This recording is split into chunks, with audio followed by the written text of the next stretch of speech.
நம்முடைய வாழ்நாளில் எத்தனை மரங்களை நாம் வளர்த்திருக்கிறோம்?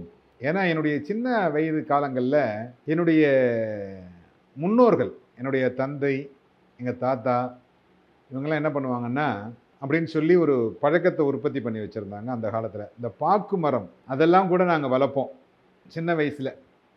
கிராமத்தில் வளர்கின்ற பொழுது அந்த கிராமத்தினுடைய தோட்டத்தில் இது என்னுடைய மரம், நான் வளர்த்த மரம் அப்படின்லாம் சொல்லுவோம். எனக்கு ஒரு கொய்யா மரம் கொடுத்துருந்தாங்க.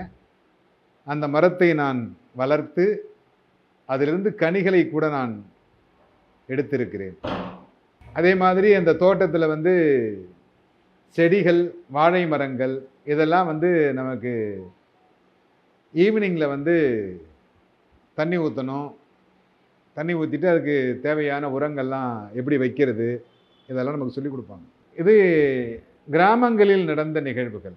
ஆனால் இன்றைக்கு இந்த மரம் அப்படிங்கிறது யார் வீட்லையும் வச்சுக்க முடியாத நிலைமையில் இருக்கிறாங்க. அதையும் ஏதாவது ஒரு அனாதை ஆசிரமம் போல் ஆலயத்தில் கொண்டு போய் சேர்த்து விடலாம்.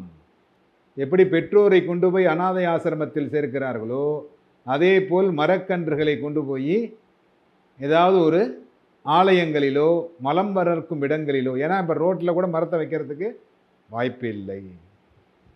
ஒரு காலத்தில் பார்த்திங்கன்னா 2 பக்கமும் புளிய மரம் இருக்கும். எல்லா ஊர்லேயும் புளிய மரம் இருக்கும். அந்த மரத்துக்கு நடுப்புற தான் அப்படியே போகும் பஸ்ஸு. இப்போ அதுக்கும் வாய்ப்பு இல்லை.